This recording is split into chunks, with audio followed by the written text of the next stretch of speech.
What's up and welcome to Around with the Boys podcast. On this show, we talk about life, sports, business, and all the cool shit in between. I'm your host, James Rackley. Along with me, as always, is my co-host, Johnny Dunleavy. Mr. Johnny Dunleavy. So sit back, relax, crack you a cold one, and enjoy the show.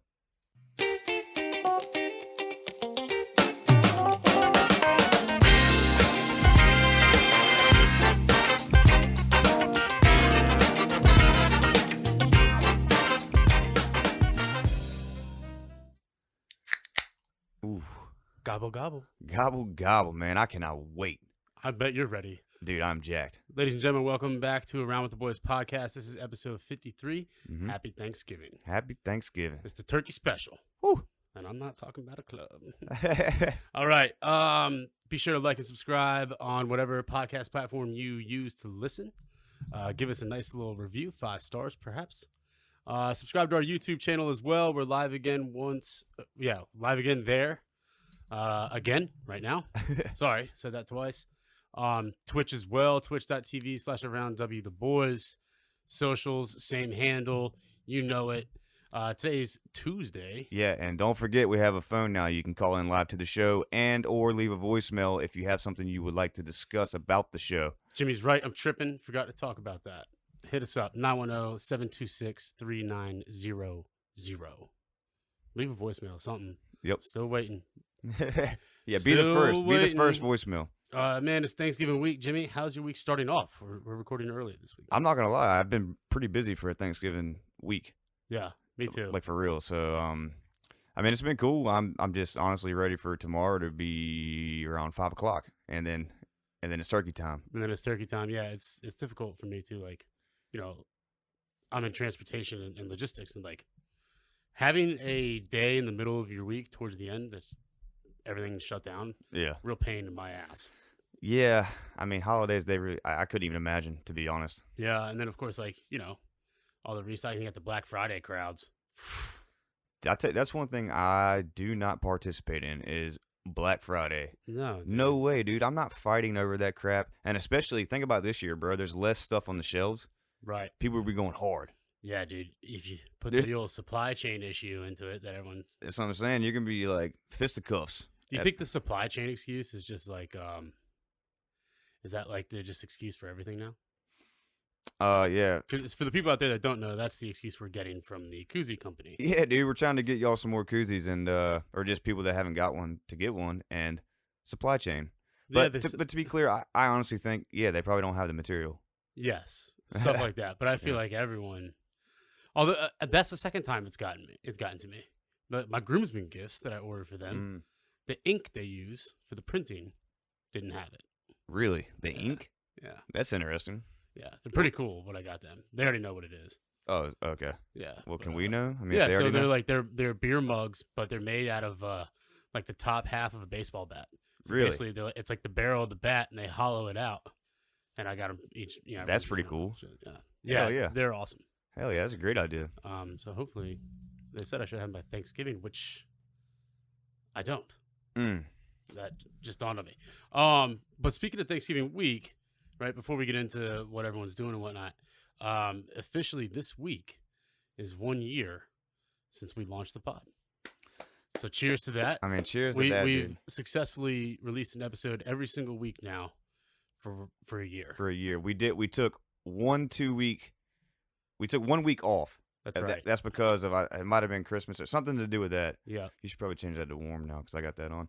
Talking about the lights, if you're watching live, we apologize. We don't have lights yet. The sun's going down, and we have to deal with the elements right now. Yeah, always But dealing with the elements. I am pretty proud of us for sticking to it for a full year, and I'm thankful for all you rounders out there for being a part of the journey. Because honestly, if none of y'all would have listened, we would have quit. So, like, thanks for being here and being a part of the show. That's basically it. We told ourselves, like, all right, we have to do, like, at least 20, 25 episodes. If we're not making stride or whatever, we're out. Yeah. We're here. Yeah, no, I heard that. Still here. And 2022, I'm going to dedicate a lot of time. Mm-hmm. A lot of time to this. There's going to be a lot of stuff coming out. Yep. But Thanksgiving, dude. What's your typical? Because your family, everyone knows you by now. You're playing Jane. You probably do the same shit every year. It's like, what do you typically do? Well, I mean, typically food is served anywhere basically around 3:30. That's like the thing. So what normally happens, I get to sleep in till whenever, and then I roll over there, help my dad, like, you know, do stuff, get prepared. As in, I watch my dad and have crack a cold beer. Yeah. That's what happens. Yeah. Because, like, those of you that don't know my family, like, my dad loves to cook. Like, his meats, like, And he's fucking good at yeah, it. he's good at it, but because he thoroughly enjoys it. I mean, we got the green egg, probably deep fry the turkey. Actually, I don't know how he's going to do it this year. He changes it every year, like, does something different. Yeah. Or, like, at least a little different. But, so we'll have that. And then, so my first beer's cracked. Football starts at, I think, 12. 12:30. Me and my brother, we get our bets placed, get everything ready. And, dude, then we just send it the whole damn day. The whole day. And then, like, of course, Aunt Jane and John come over. Her John, not this John. So they come over, they bring stuff. Got plenty of food. And this year we have a special addition to Thanksgiving. The Scene himself is joining us for Thanksgiving. Oh, no way. Oh yeah, mullet and all. So it's gonna be a fun Thanksgiving. It's gonna be interesting. Damn, that's awesome. Yeah. Is that as bright as that thing goes? He's gonna have a blast. Man, I think it is. You can turn the shade up on that. Yeah. If you want to. Are you serious? But anyway, yeah, Scene's gonna have a big time. We got a 20-pound turkey, just to be prepared. So we're good. So what's your typical? Well, now it's changing for me, right? Oh yeah, dude, you're a married man. Yeah. Holy shit. So now holidays are a little different. Luckily, coordinating with my other siblings and getting on their schedule, right? So how it's gone forever with like my brother and my sister and whatnot is they do Thanksgiving with one family, Christmas with the other, Yeah. and they flip flop every year, right? Yeah. So this year, right, my little brother James and his wife, they're going to Asheville. I think they're just my sister. Oh, actually, my older sister and her family are going to be spending Thanksgiving in a hotel because my niece has a field hockey tournament. Ah. First time ever she's not cooking. Wow. How's that feel? I guess She's like, I'm pretty relieved. stoked, but she likes family traditions. So does I hear you. I But hear you. Christmas, we're all gonna be together. So I'm doing Thanksgiving with Emily's parents and her sister and whatnot. So, which isn't bad for me because it's in the same town. Yeah. Yes, you don't have to. Okay, cool. Nah, I'll be chilling. We're making a couple appetizers and then dessert. I'm doing a Dutch crumb apple pie. Wow. It'll be great. I hear you. So, what, man, since it changed on you, like, what is your favorite part of Thanksgiving? Back when I was younger, it used to be the Turkey Bowl, which was the football game that my brothers and the neighborhood kids always played. Yeah. It was, and sometimes, up in Jersey, like, I think once or twice it snowed. Mm-hmm. And then I remember the first Thanksgiving down here, it was like 70 degrees. Yeah. I was like, holy shit, like what's going on? But yeah, the football was awesome. And my family's real big and we all used to get together. My grandma had this little house, man, and she'd put these tables together. There'd be like fucking 25 of us in there. Yeah. Eating. That's crazy. All this food and shit. Shout out my cousin Cody. He burned the turkey one year. Yeah, you told that story last year. Dude, hell yeah. He locked the oven. Yeah. He put the oven on self-clean instead of turning it off. And the oven locks itself and heats up to like 600 degrees to burn everything off to clean it. And dude, they had to pull it out the wall and unplug it, take the screws off. Like, dude, it was a scene. I think that's hilarious. It was a little toasty. Yeah, a little burnt. But dude, yeah, I mean, like, now I think having like beers and just watching football, I guess. I mean, younger, you just want to, sometimes if you're with your cousins and shit, you just want to mess around and have fun and run around. Yeah. I don't want to do any of that. So, all right, since we're going to go back to younger days forward. So, for me, like the younger days, honestly, it was just like the desserts, right? I would get as full as I would get like on the regular food. And no joke, like, man, I ate a lot when I was a kid, bro. I ate hard. Were you like a pecan? Nah, bro, dude. Is it pecan or pecan? I say pecan pie. Yeah, pecan pie. Okay. I mean, what? I don't know. Who the fuck am I? But anyway, dude, so when I was a kid, it was like how much could I eat and how full could I get, and then put how much sweets could I get on top of that. Yeah. And then just sit there and watch football. And then about, later on, actually, it was usually the next day. The next day, it would be the football and playing outside and all that with like the friends, right? Yeah. As we got older, high school to college, it was, man, the family time's great. That's awesome. And then you get to get go party with your buds and have a great time. Dude, Because we had awesome Thanksgiving parties. The first Thanksgiving, right, freshman year of college for us. Yeah. So it was like the first week, everyone was back. Oh, dude, yeah, that was sick. Incredible. Stories we can't tell from that weekend. But we got pass out. Yeah. Nonetheless, it was like so fun to see everybody, and like you do the family thing. And now it's so funny because now like I'm invested and I want to be playing with like, right? Like Emily's nieces are going to be there. I'm going to be hanging out with them and want to be invested in whatever. Yeah. Whereas 10, 12 years ago, and you can see it now in younger people, Mm-hmm. they're just buried in their phone. And it's like, I always used to get, we'd catch shit about that. Oh, yeah. And now I'm like, make it off your phone. Yeah. But you're on your phone all the time too, though. Of course I am. And so am I. So it's like, I get it, but it became a part of our lives. Like, Yeah, it's well, it's like, really hard to imagine going back. Like, well, we didn't have that shit. Yeah. Just the landline would ring. Yeah. It's funny. I read something pretty wild today, and it was like if you were born between, I think it was like 82 and 90, 82 and 92 or something like that. No, 85 to 95. Mm-hmm. You're like a unique, like we're like the most unique generation. Because the generation before us was like just work hard and whatever. The generation after us is like, well, no, I'm not gonna work hard. I'm gonna, like work smart or find ways or whatever. Mm-hmm. But, like we were the first to be introduced to technology, right? To have a Nokia block phone that we played Snake on, all the way up to an iPhone Pro 13. Yeah, you know what I mean? And it's like, it's kind of weird to think about. Like, I guess we have seen it all. Well, I guess you could say we saw change. We're like that bridge. We saw change the fastest.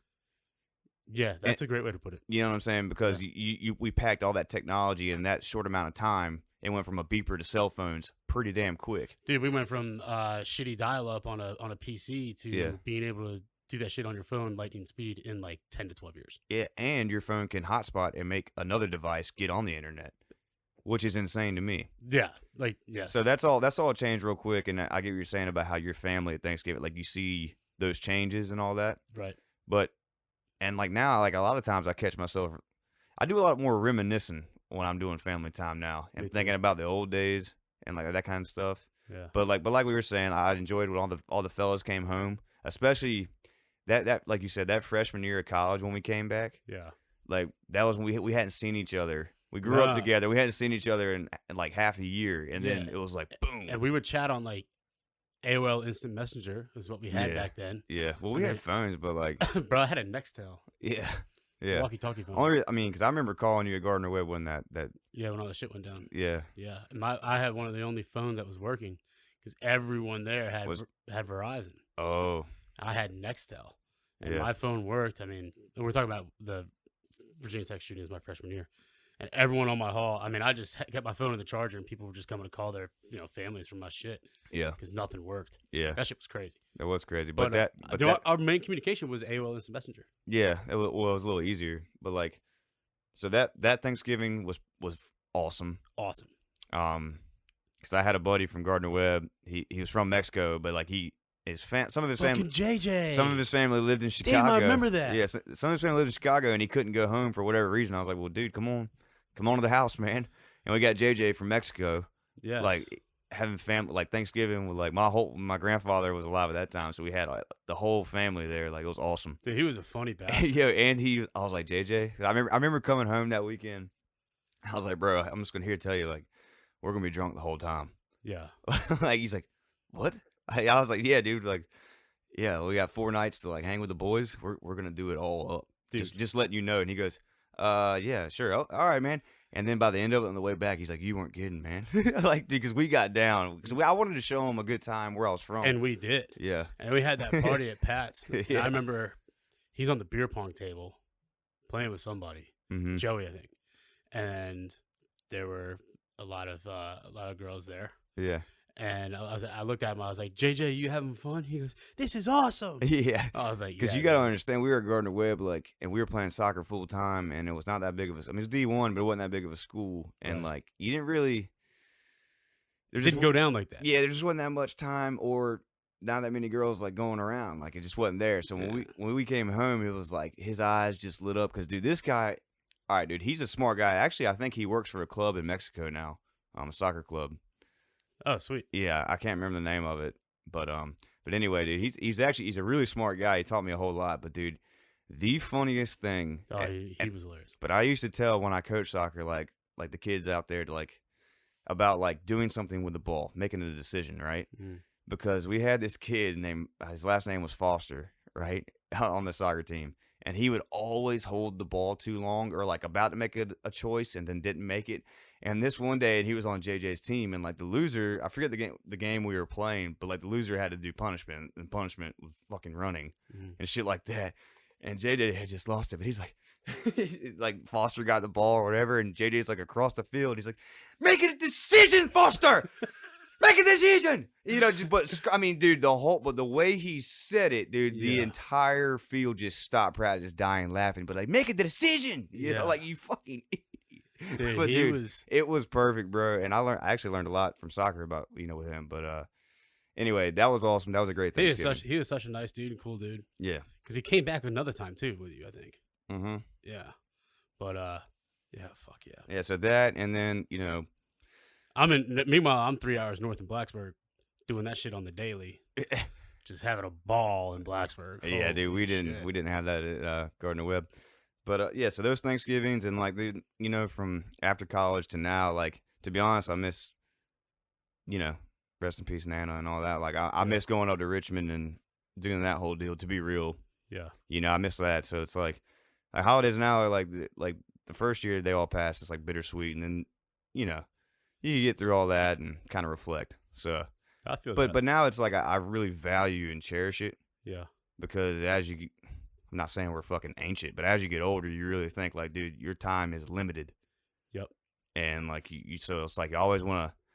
I try to focus on that during family time. So like I'd never try to get mad with my parents or be angry around them, even though like they're your support system sometimes. But yeah, like that kind of deal. So I try to cherish the moment more. Basically, not trying to get all sappy here, but I just try to cherish the moment. No, yeah, I feel that. And like after like the whole like post college and whatnot, for me up until the recent year or two, it was always going to Charlotte, like going to my brother's or my sister's house, and like helping them cook, but also like having fun with them. Yeah, right? Like we're like drinking and because you're old enough now to be doing that with them. To be doing it, and like, but now, like those days are kind of over for me, I guess, in a sense. Yeah, but we all are going to be in Charlotte the day after Christmas. At the Panthers game, so that'd be because they got families now and all that. Yeah, but it's always like, oh shit, and of course we're always got a group chat. So I will say that is when my brother turned 18, like, and we could like party together. Yeah, like that was awesome. Dude, it's just so. That fun. was like, dude, like, the jokes. Dude, obviously you connect with your blood, obviously, right? Yeah, like, yeah. And the way that. I mean, there's 4 boys and a girl. Yeah, but the age gap, you know what I mean? That's what I'm talking about. Like, I was waiting forever to be able to do that because my brother's 7 years younger than me. Yeah. And it's like, finally, dog. Yeah, that's a pretty big Talk to me. Yeah. Here's beer, tell me everything. Yeah. Yeah, show me what you can do with this. And don't make a funny face either. Yeah. So, all right. What's your favorite food? Mine's stuffing. Is it really? Yeah, I love it. Stuffing's really good. My grandma used to hand pick loaves of bread and make it homemade. Dude, I kind of like just the entire taste of things. Like, honestly, dude, I'm a big gravy guy. Like, gravy, it's a minute thing, but it's important. Yep. Very important. My dad makes homemade gravy, but I also eat the brown gravy out of the jar. Yeah. So, like, that's good, too. But, like... Shit, I take KFC's gravy. Yeah, but I like the turkey, man. I like corn pudding. Yeah, leftover turkey sandwiches is my shit. Yeah, those are great. Great. Yeah, corn pudding, just the turkey itself. And dude, homemade mashed potatoes are fucking dank. Like I just like doing those, and I don't do that often. Yeah. But the little chunks in it, I mean, you get it like. Yep. Like some meals are good with creamy mashed potatoes, but like Thanksgiving, I feel like it needs to be a little more hearty. So I want like some of the potato in the mashed potatoes. That's very fair. You know what I mean? Because it's supposed to be colder outside. Yeah, it's not always colder here, but like in Richmond, it was always colder. Right. You know what I mean? So. Yeah. Although right now today it was cold. Tomorrow morning is gonna be real cold. Yeah. But it'll probably get warm again because that's just the way it is here. So since 1 year ago we started doing this podcast thing. Yep. We thought let's look at this week in history. Mm-hmm.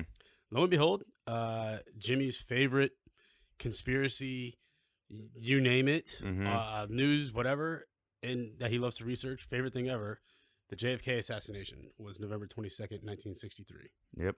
So however many years ago it was yesterday. Yep. Can you hand me a beer on this? Yeah. All right. So I just wanted to touch on this because this is literally one of the most famous conspiracies of all time, and it's what like kind of really got me going into the world of conspiracy. You know what I'm saying? So like it propelled I gave a presentation on this shit in 7th grade. Actually, it was 8th grade, Miss Boyer's class. Shout out to Miss Boyer. but anywho, yeah. So it was in that class, and like they actually let me play the Zapruder film, like when you get shot in the back of the head, so they let me play it, and I was like, dude, hell yeah, and I was like all jacked about it, and done all this research on this pitiful ass internet. Now you can really dig up some stuff.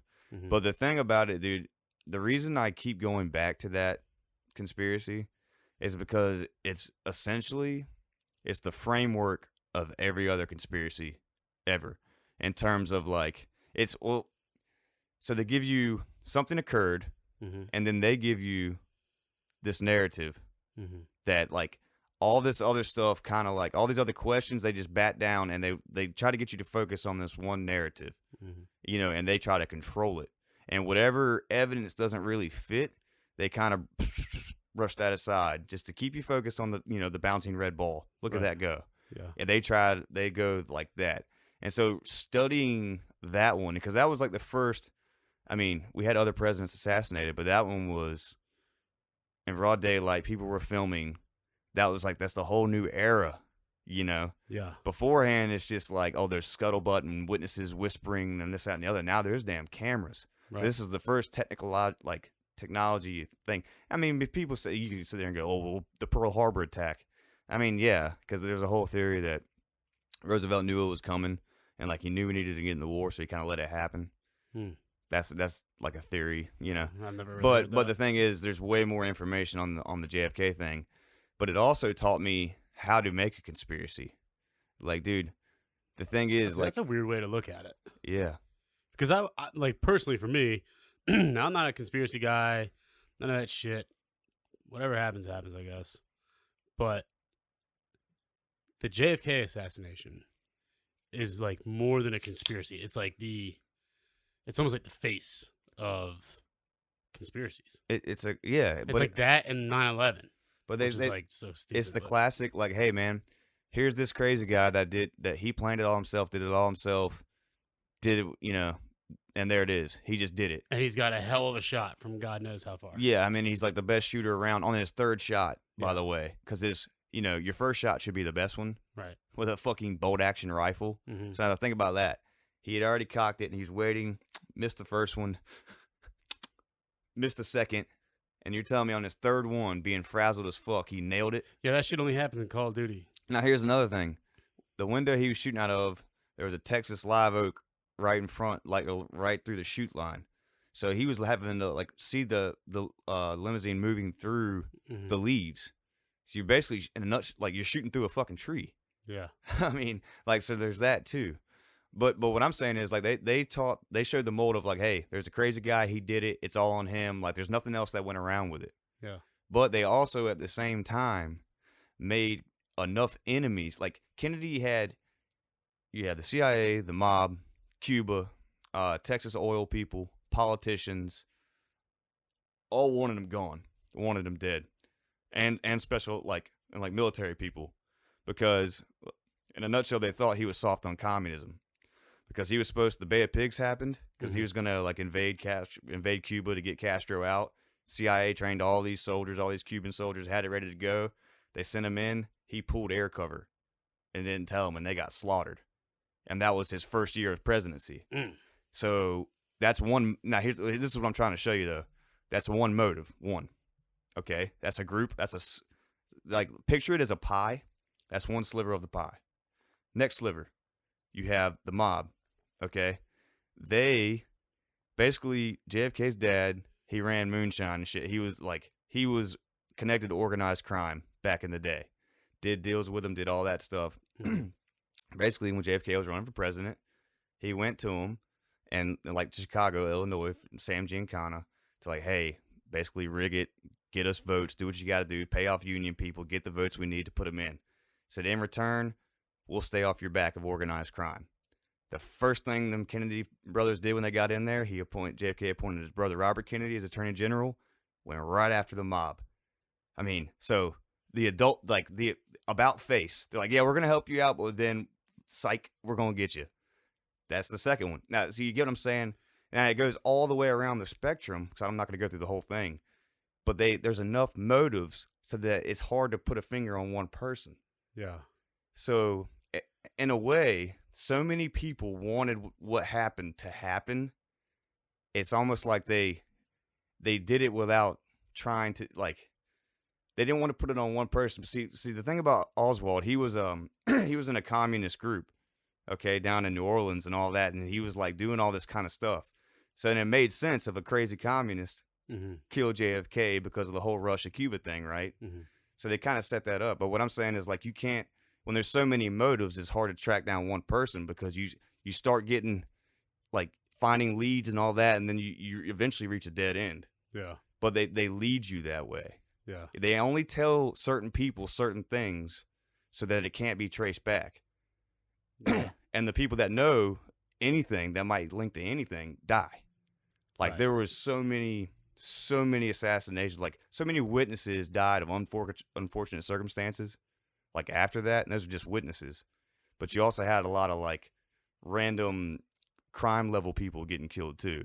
Yeah. So why do you think Lee Harvey Oswald got killed? Yeah. While walking like in handcuffs. Yeah, he did it by Jack Ruby. Right. Who ran Jack Ruby ran the Carousel Club in Dallas, Texas back in the day, and he used to like, he's basically a small-time dude from Chicago that had connections in the mob up there and came down south, set up shop there, and he basically was trying to be the man down south. Okay, and he had support from Chicago because that's where he came from, so he was allowed to do it. So the main thing he did, and you can look up on YouTube, girls, dancers, strippers that used to work there that talked about how he was and what he did. No cop ever paid for a drink in there. They got free everything, free lap dances, free the whole nine. Every cop in Dallas that drank and did that kind of stuff went there. Okay, so he was running that whole gig, and then it just so happens that Oswald, like, see, that's the thing. There's a whole lot of things that Oswald was like a double agent for the CIA. So like he was working down there as a communist in a communist group, thinking that he's doing his job because they're telling him to, but really they're just using him to look like he's a psycho to make him one, and he just doesn't see the big picture. Because, again, they're only telling him what he needs to know. Right. Go down to New Orleans, join a communist group, look like a communist. Yes, sir. All right, go to Dallas. We need you to find a job there for a little bit, do this, okay, and then do your task there. Does his task there. That's all he's doing. Mm-hmm. Meanwhile, all this other shit's operating around him, and he has no idea. And then he gets set up to be the fall guy. Like, it's fucking nuts, bro. I mean, you could spend hours. I mean, I can't even quantify the amount of time I've like, I could name drop shit on here all day, but you wouldn't know. You have to go look it up. Right. Yeah. But I'm just saying, like, this is literally the blueprint of how to assassinate, like, in broad daylight. You know what I mean? The film is wild. Well, the movie JFK, I recommend everybody watch that as a basis.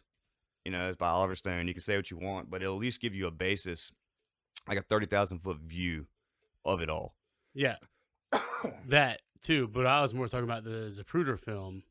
Oh, when that bullet comes through the back of his head. And you know what's crazy? I've even found interviews where, so when they took that film, like, there is people's relatives that have saying like their father worked for Kodak in Dallas. CIA came with that film and they were editing that.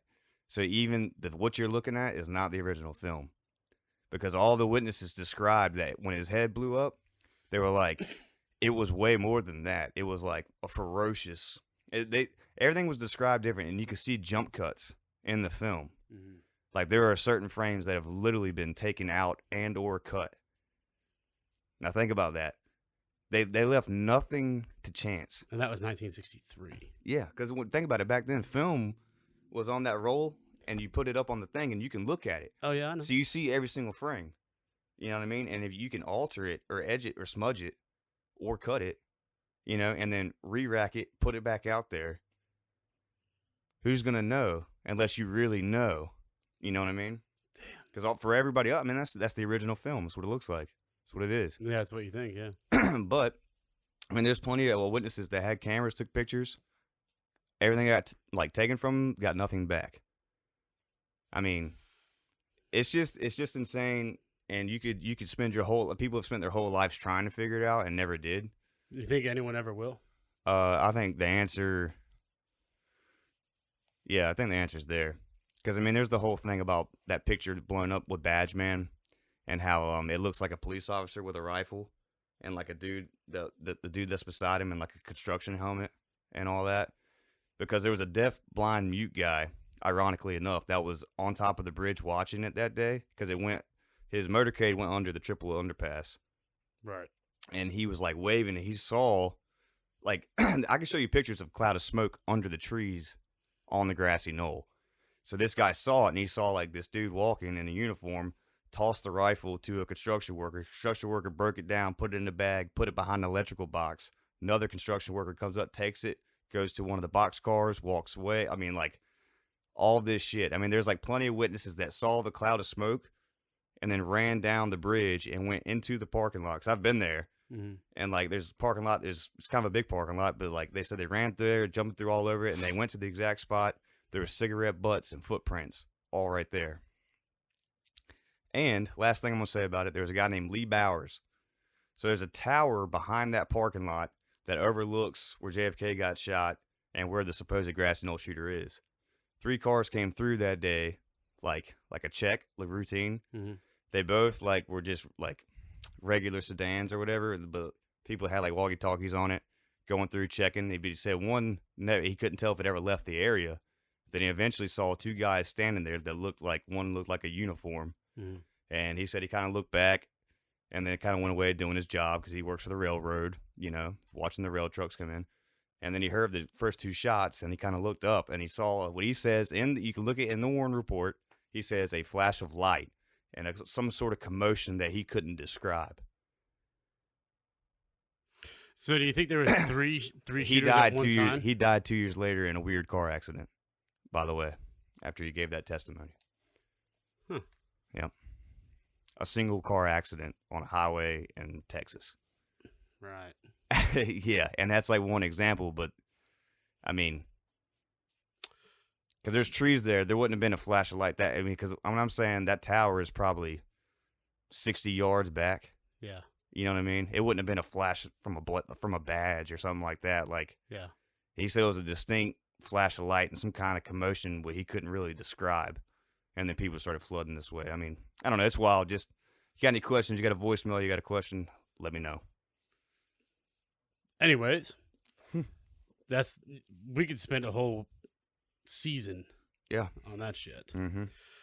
7 years ago today, switching gears, on November 23rd, 2014, the greatest NFL catch, in my opinion, happened live.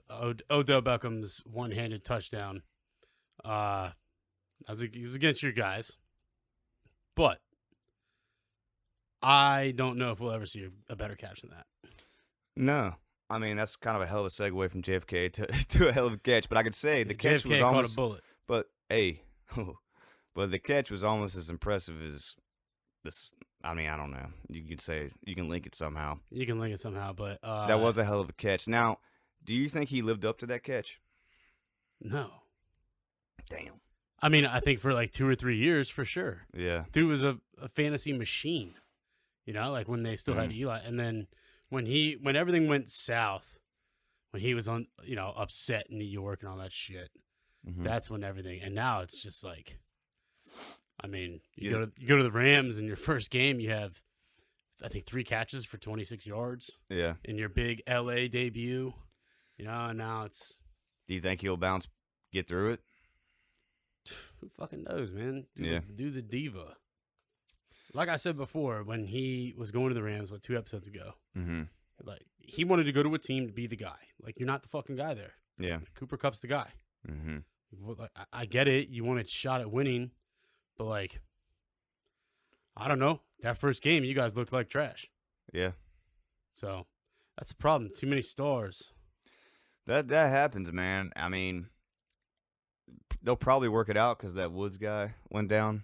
Yeah, Robert Woods. Yeah. I mean, so he'll have more shine. I mean, he'll get because like that was one of the things you were saying last week is like, man, this guy's a diva and needs his shine. Yeah. So like now he's got an opportunity to get it.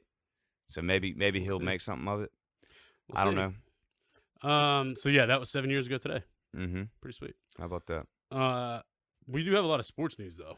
If you want to move into that. Yeah. What's the first one on the list you got there? Last night you wanted to talk about the Citadel. Yeah, I did, man. That was really impressive. The Citadel Hoops team put up 81 on Duke. Their coach passed out on the sideline and got taken to the hospital like 2 minutes into the game. Yeah. He's doing all right though, from what I read. Mm-hmm. But then how many threes did they make? Man, I think it was like 10 or something in the first half. Damn. Like something crazy like that. What was the final score? It was like 80 something. I know Duke had 107 or something. And right, so Duke handled me. But they had like 81 or something. Still. But that's what I'm saying. They put up 80 something on Duke. Like Duke, I don't know if y'all have seen them play this year, but they are a big basketball team. They're not small. They're fucking huge. Yeah, they're not small fellas. So what I'm saying is they came in there, their coach passed out. Who knows if he had a heart attack or whatever. They had to play on. Yeah. And like true soldiers, they did. Yeah. You know what I'm saying? And so I think, I'm going to go ahead and throw it out there. Like, they should win their conference and go to the NCAA tournament. But look out for these cats. And like Denny said, oh, well, you know, I guess the last 3 years they've been like leading the nation in like 3-point shots. But he was like, in basketball, you know, teams live by the three, die by the three. Yeah. You know, if they're not on. Hoagie's prime example. And I was like, true. But at the same time, like they had a couple small guys, but they had some big guys on there. Mm-hmm. I mean, I think they could make some noise. Granted, if they make the NCAA tournament, I think they could really make some noise. So just remember the Citadel, if they do make it, on your brackets. Because I was genuinely impressed. Not going to lie. Because it was Duke, bro. That's 100% capacity. People going nuts. You're playing against the best in the country. It's probably the most hostile environment you'll ever play. Yeah, but and you're playing against Coach K. I'm just saying, like, a lot of nerves, but they didn't show any nerves. Damn. That's what was so impressive to me. Damn, shout out to the Citadel. Yeah, shout out to y'all, man. I thoroughly enjoyed it. There's a couple good games on tonight. Obviously, Thanksgiving weekend's a huge weekend for sports. Yeah. Games every day. Footy, college basketball, college football. Even starting tonight, I think there's MAC action. The MAC. Really? There's football. I know there's college basketball tonight. Yeah, definitely college basketball tonight. Yeah. But there's also NBA. Which, by the way, I want to shout out to Denny, man. We're really enjoying. Like, Denny's calling some basketball bets, but I think my new favorite thing in college basketball is live betting. Dude, I really like live betting. He college was basketball. dialing it down and like really getting it figured out yesterday. He was texting me all day. Yeah. And he's definitely got it figured out. He's the college hoops guy. Yeah. Like he hit me up. He goes, Duke's off a huge win. Right. This was not last night. The night before, right? Because they're playing in that tournament. I forget who they were playing. Mm-hmm. Lafayette, maybe. Yeah, Lafayette. Yeah. And first half, Lafayette was plus 18.5 first half, and under 69 total. Mm-hmm. He hits me up 30 minutes before the game. Duke's off a huge win. Lafayette sucks. Take Lafayette plus 18 in the under. Duke will be sluggish. Lafayette will cover first half. Yeah. Lo and behold, that's exactly what happens. And I'm like, dude, and that's his own team. That is his own team. I don't know if I've ever taken the under on my own team. But he goes, no, that's how it's going to happen. They're going to start out shitty. We'll win, but they'll cover. And just like that. But it's not even just Duke. It's with a lot of teams. Yeah. I mean, the hardest thing about live betting, though, is like you try to post your bet and doesn't always post. Yeah. Because the odds are changing so much. Like your punch-in doesn't really correlate in time. And if you're watching via stream, you're fucked. Dude, you got to be on the cable box. You got to be on the fastest damn cable box you can find, to be real with you. But I will say, I've had more success live betting probably than betting on certain in basketball. You know what I mean? What the hell is that? Oh, fucking.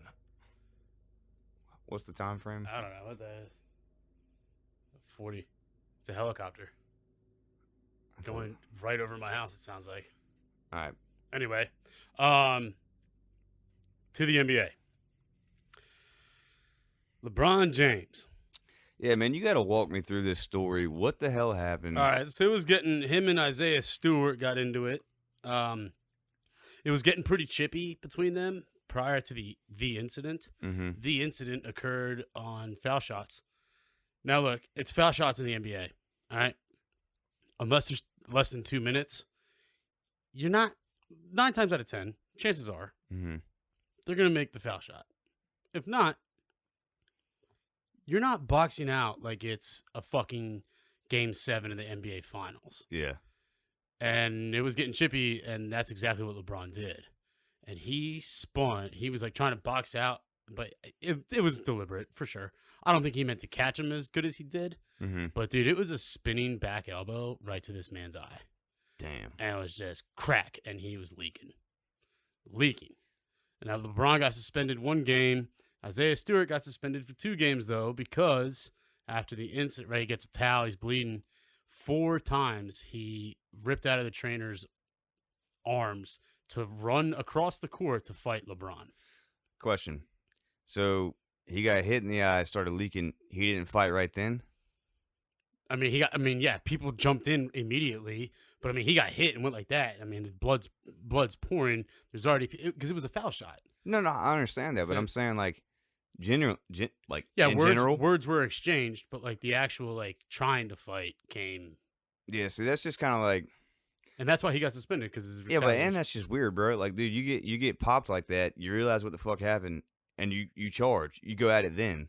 You don't go get a Band-Aid and then come back like 5 minutes later. Yeah, and like no, I'm telling you, you know what I'm saying? All the players ran in and like it was a big, a mock, whatever you want to call it. Yeah.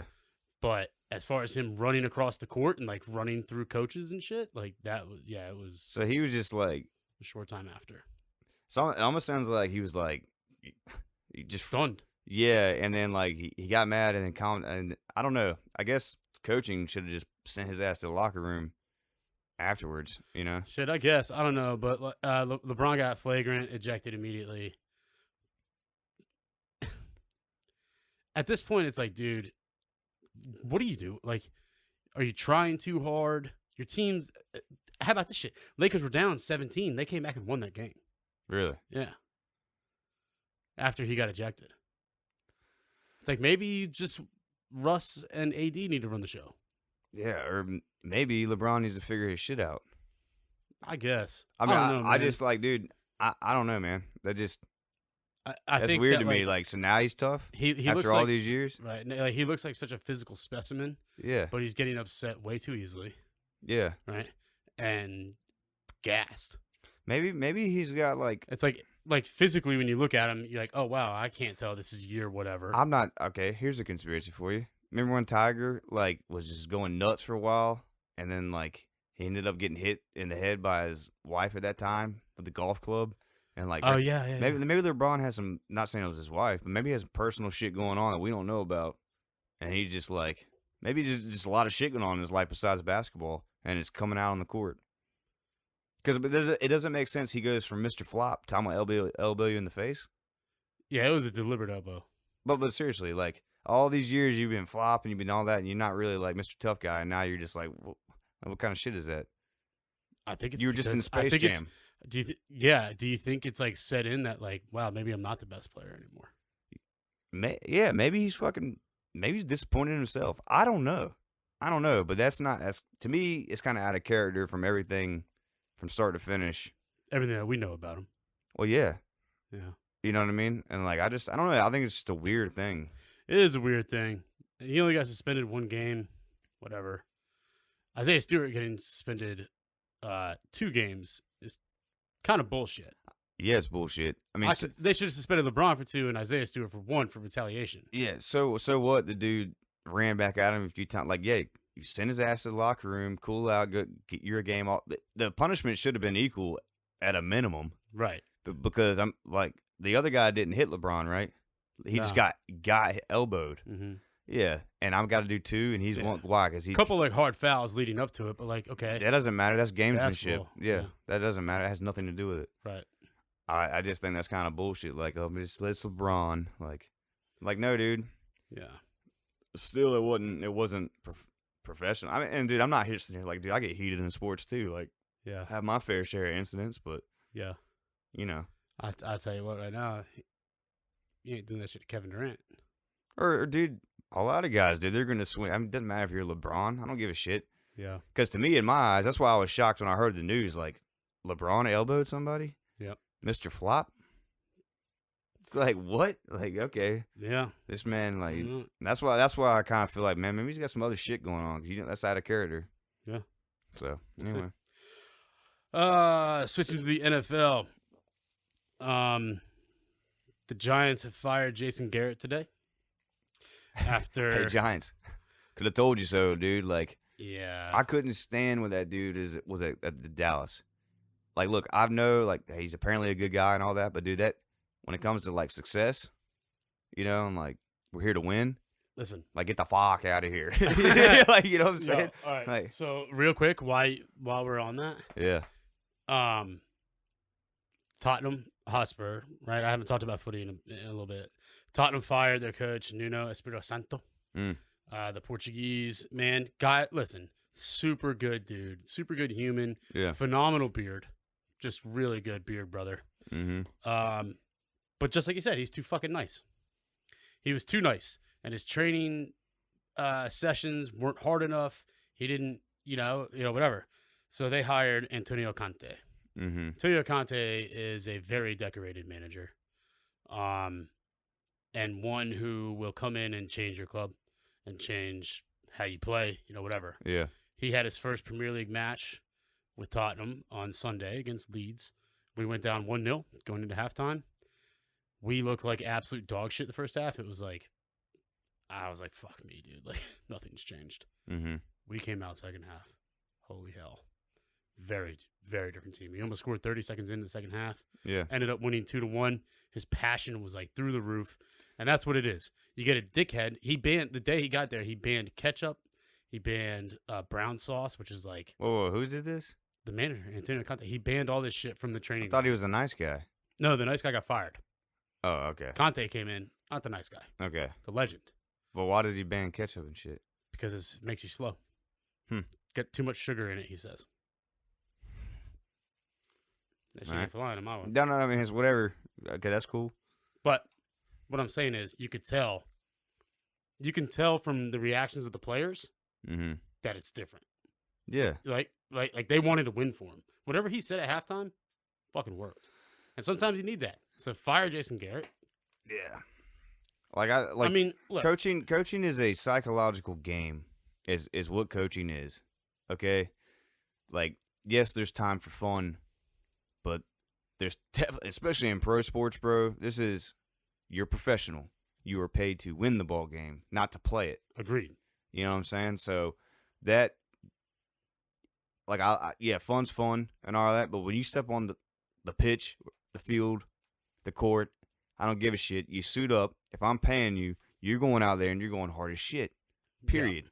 Yeah, and if you don't, I don't want you. I don't care if you're. That's one thing I do respect about Belichick, man. He was taking up nobodies that just wanted to work. Yep. Like, that's the thing. I don't need a fucking. How about that kid the other night for the Patriots? What? The running back that they drafted. Oh yeah. Having a great night. Yeah. And they were like, this is his first. Well, he had played a couple snaps the game before, but before that, he played week 1. He fumbled week 1, and then Belichick deactivated him for 3 fucking weeks. Yeah. He fumbled as a rookie, and he was like, sorry. And then earned his way back in practice. Had a fucking awesome night the other day. Yeah. Yeah. Well, that's what I'm saying. And, like, dude, I guarantee you it sucked for that guy, but he seems like the kind of guy, because of what you just said, that he took it on the chin and said, you know what, I deserved it. And it's like, hey, bud, welcome. Like, what you did in the past doesn't fucking matter anymore. Now you're here. It's what you're doing now. I'm going to answer this real quick. All right. Speaker it up. Hello, wife. You're live and on the show. Oh, my bad. I'm at the grocery store. I didn't know if we needed anything. I believe we're good. Those 3 items I sent you earlier are the only things I got. Okay, I'll grab some veggies. Bye. Okay, bye. Sorry about that. It's all good. You got to answer that now. No, I get it. But yeah, Jason Garrett out. We'll see what they do. Because listen, people are saying, "Oh, Danny Dimes ain't the answer." Maybe he's not, but I've seen games of his where he looks good. Apparently, the Giants' office thinks that it was Jason Garrett was the problem. Yeah. Yeah, I mean, I'm thinking about it because, like, you were saying the other day about the Carolina Panthers coach about how he sucked and all. Like, yeah, like. I mean, look, dude, sir, like. Sometimes it just doesn't work. Yeah, sorry. They bro. got so lucky. All right, so like we said, Tom Brady, they played last night. Like we said, Tom Brady, off a loss, primetime at home. He's going to win, right? And he did, and covered and everything. Mm-hmm. But he did throw. It was a tipped pick, right? Giants got the ball in the 5. Mm-hmm. And they ran an option that Danny Dimes kept himself. Or they got it on like the 7. He got it down to the 4. And I'm thinking to myself, you have fucking Saquon Barkley. What are you doing? Mm-hmm. Like, just pound the rock. Yeah. Like you have 4 downs. You're on the 7. You have 4 downs. And then, on top of that, they run a fucking play-action trick play to the big-ass lineman who scores a touchdown. And it wasn't even that good of a throw. It was a pretty good catch by the lineman. Shout out Fat Guy Touchdowns. What shit. Yeah. Right? That's the only time he'll ever score. Mm-hmm. And I was like, wow, that was a pretty cool play, but Yeah. why are you not using Yeah. your stud running back? Yeah. Who was in? It's not like he was hurt. I mean, he played a lot. Mm-hmm. And they just didn't get dude, I don't know. They tried to make too many things happen. It was just. Well, now he's out. And so, like, maybe we'll see what happens. We'll see what happens. Pick'em update. Wep, my dude. Womp, womp, womp. Wepler has been decrowned as number 1. Now number 1 is Mr. Andrew Jones. Ooh. Andy Jones is number 1. He had a high score of 12 correct picks last week. He is in first with 87. Wepler 1 behind with 86. Mm-hmm. McManus 84. Tom 84.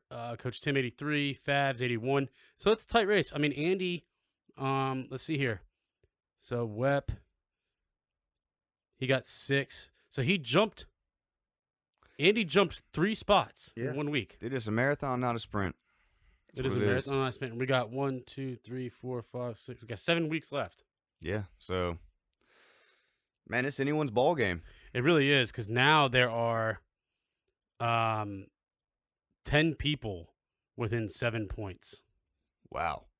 Sorry, 10 people within 8 points. Damn, that's awesome. So it's coming down. I mean, Andy gained 6 in 1 week. Yeah. It can be done. Well, the rest of you boys, you better tune up. That's all I got to say. Get it together. Okay, on to the games.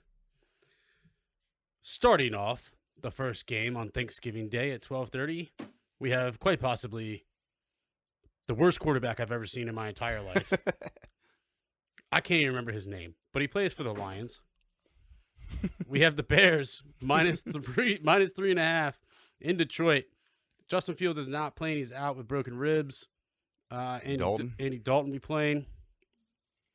What the fuck is that quarterback's name on the Lions? I don't care. Go with Dalton and the Bears. It's like, yeah. Like, all they got, no. But you know how the Lions are going.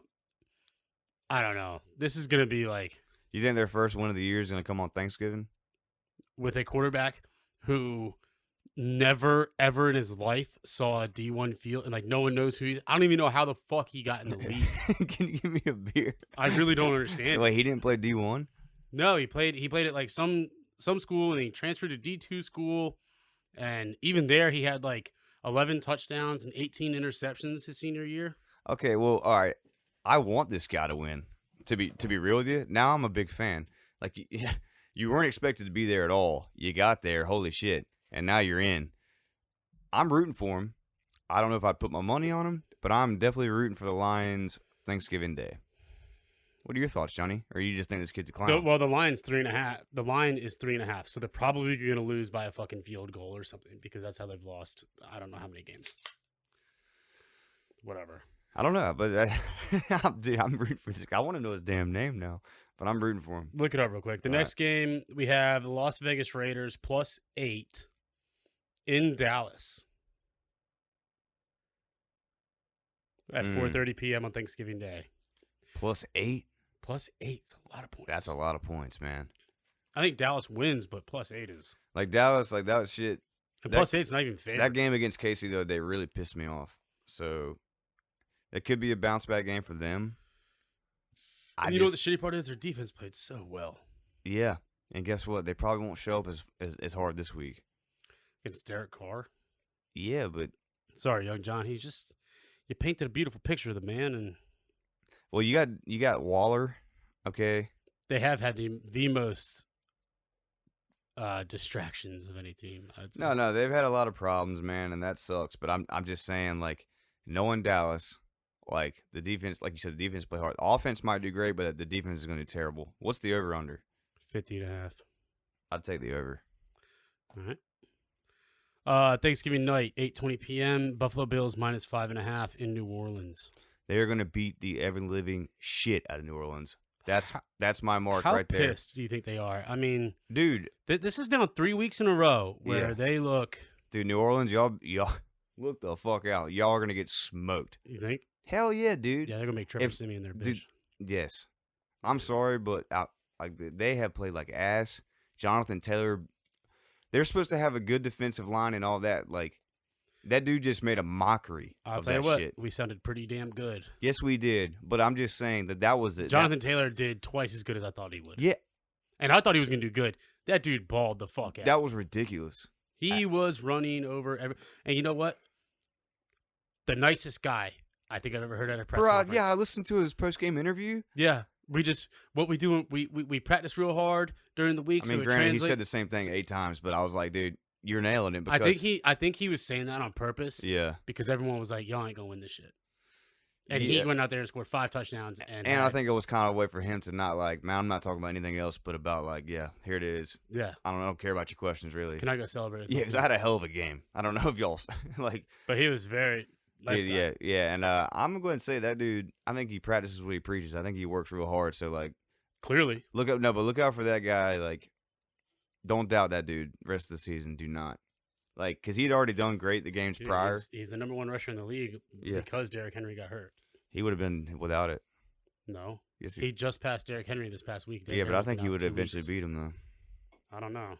I'm just saying. Derrick Henry's whatever. I just, All right. On to Sunday. This game's going to suck. Atlanta -1 in Jacksonville.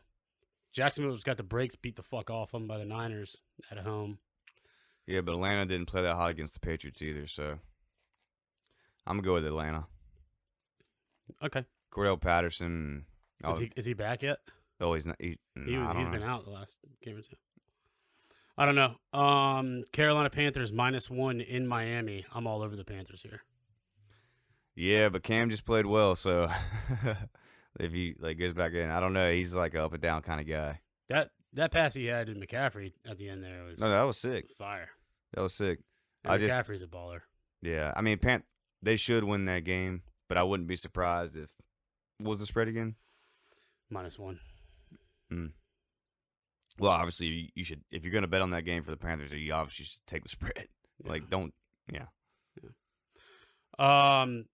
Jets +3 in Houston. I'm going Houston. Houston. Shout out to Tyrod, bro. Bro, he made me so happy. I bet he did. I was thinking of you. I was watching that game, red zone, and Tyrod Taylor had 2 rushing touchdowns. One of them he like flipped into the end zone, Mm-hmm. and I was like, "Damn, I'm back in Blacksburg." Yeah. Because that's the shit he used to do. He just made plays, and he was out there making some fucking plays. He was playing with a chip on his damn shoulder. He looked like he was on a mission. Mm-hmm. You know what I mean? I enjoyed seeing that. Huge win for them. Oh, massive, dude. Massive. In the rain out there and all that shit. Mm-hmm. So I'm rolling with Houston. Yeah, I'm on Houston -3 as well. The Eagles Giants. The odds were paused when the Garrett news broke, so it was Eagles -3.5, which I would have been all over. Yeah, no doubt. Jalen Hurts is playing some ball, Yeah. so whatever. We'll see what happens. Pittsburgh Steelers +4.5 in Cincy. It's a tough one. That is tough. In Cincy, though, I mean, but they came back hard against the Chargers the other night. Yeah, I went to bed. I was like, damn, Chargers beating I that thought I ass. had my bet. I had the -6. Dude, I looked at the final score. It was like 42-37 or something like that. Yeah, Yeah. I was pissed. But that's what makes me go, okay, I think they could. I would take the points with Pittsburgh. Yeah. Yeah, I think so too. Because, I mean, Chargers are a better team than the Bengals. Yeah. Yeah. All right, I like Pittsburgh. Yeah, I'm going to go Pittsburgh points. The next game is Tampa Bay in Indianapolis. Huge game. But the odds were also blanked out for this one. Why? Because it is being flexed to, I read this earlier, word has it, it's being flexed to Monday Night Football and taking the place of the Seahawks-Washington game. That's why the odds changed then, because That's why, I mean, Tom in primetime is. Yeah, that's different. Yeah. So, But I can tell you this: that defensive line better be ready to rock against Mr. Taylor. no, and that's what I'm saying. Like, that's going to be the odds. So the line was -3, Tampa Bay -3. So they're taking a field goal, win it, or whatever, right? Maybe late touchdown. But fuck, dude, in Indianapolis, and Tom. I mean, Tom made a couple mistakes last night, but it was a relatively easy win. I can tell you this: Washington Redskins rattled them the other day. The damn football team rattled them the other day. Oh yeah. So it's entirely possible for the Colts to go out there and do it. I'm going for the Colts here because I think they deserve a big win like that because I think they're a damn good ball team. They are a damn good ball team. And I don't know if I've said it on here, but I've been saying it throughout, like, not the first couple of weeks they were winning and everybody was like, oh, they're playing shit teams, you know? Yeah, I think but about 3-4 weeks ago when Jonathan Taylor really. But don't doubt Wentz getting hurt in about 2 weeks. That's also true. You know what I mean? That's like, I hope he doesn't, but I'm just saying, like, track record. Listen, they just got to protect Jonathan Taylor. Their offensive line's great. It's a great offensive line. Great offensive line. They just got to keep Jonathan Taylor healthy. Mm-hmm. So I don't know. We'll see what happens with that. Titans +6.5 in New England.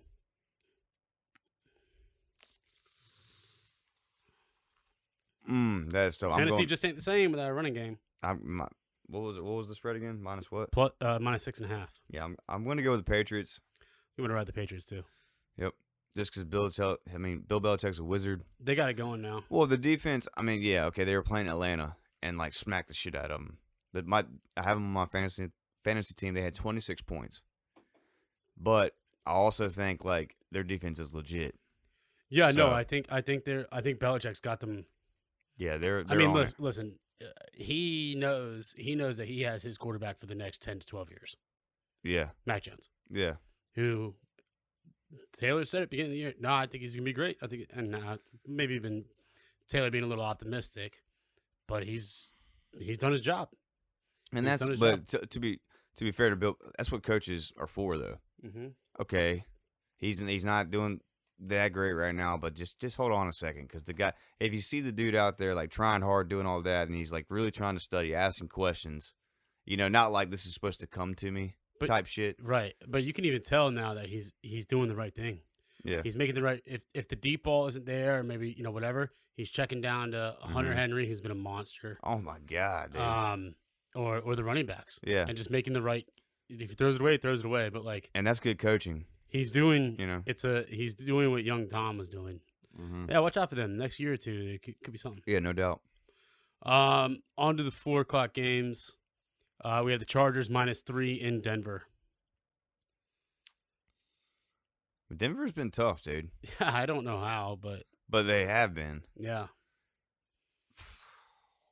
God, dude. I mean, I don't know. What's the over-under on that? 47.5. That's pretty low. Yeah, I'd probably take the over here. That is pretty low. I would buy some points on that.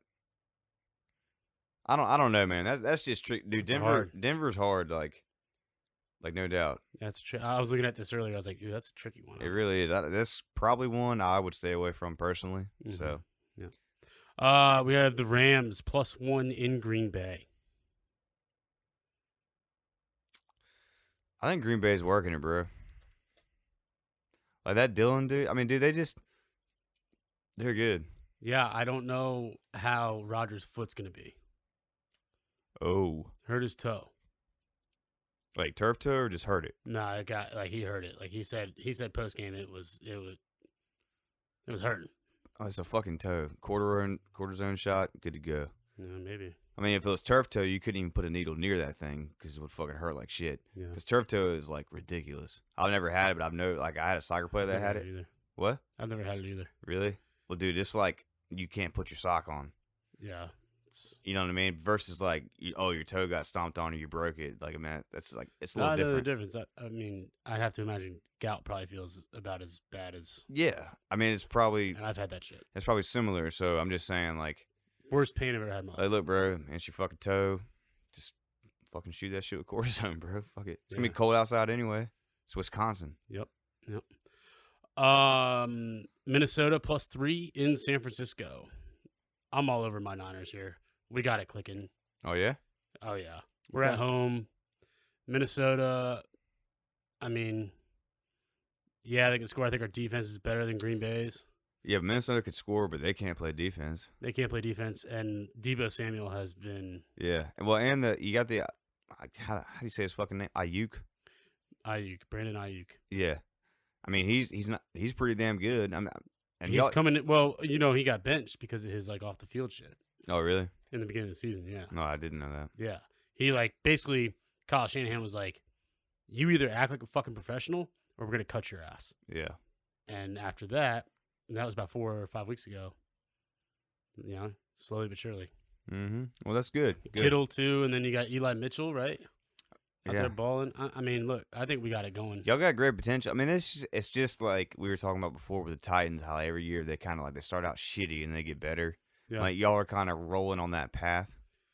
Yeah. You know what I mean? You're starting to click. You're gelling. Like things work out at practice. And you're like, you know what, dude? And then you figure it out and you start rocking and rolling. Yeah, and people are like, oh, well, Jimmy G's not the answer. Like, let me remind you, he took us to a Super Bowl. Yeah, I was about to say, like, weren't you guys just there? Yeah. I mean, what do you mean he's not the answer? Like, right. And so it's not his fault. The coach changed the entire play scheme of the season. Yeah. In that game. Yeah. Like what? It really? Yeah, I don't even want to talk about it. But I'm just saying. Mid game too.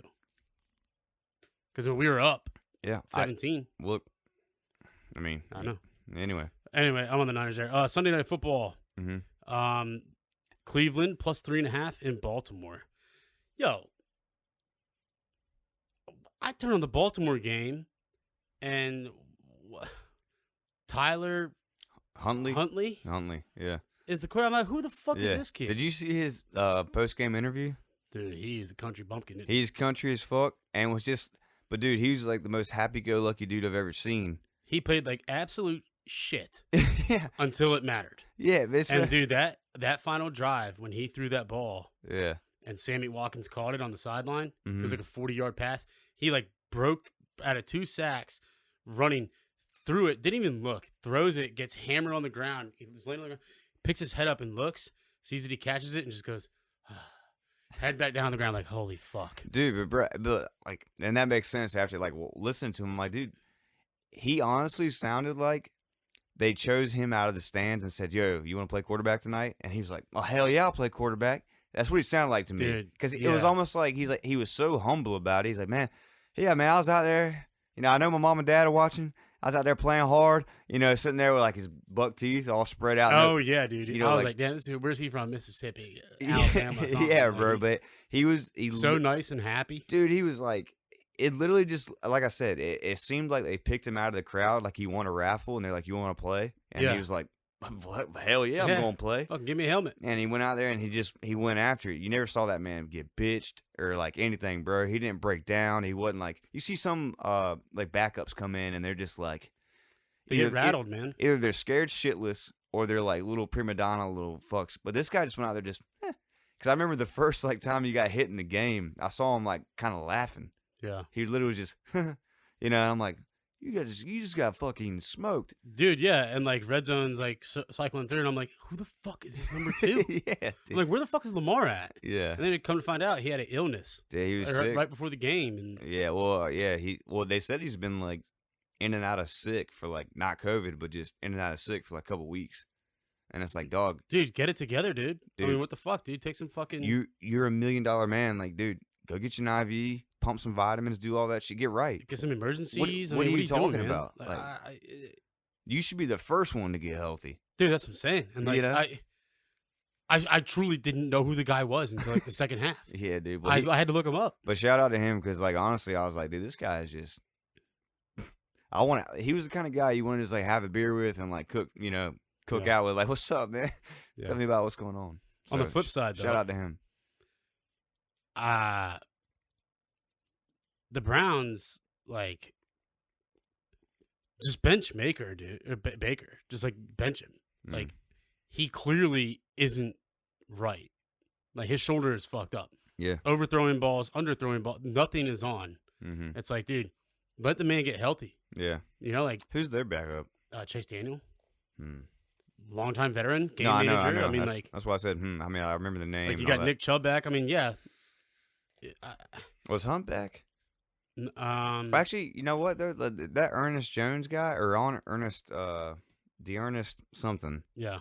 Whoever ran for him the other day when they had all three of the running backs out. Yeah, he's fine. pretty damn good. Pretty damn good. And they got Chubb back, so it's like. Yeah, y'all got some weapons, man. That's what I'm saying. Just put like a veteran like Chase Daniel in at backup. Let Baker get healthy. Yeah. And just let him manage the game. I mean, the Ravens, dude, like. It's just your defense needs to step up.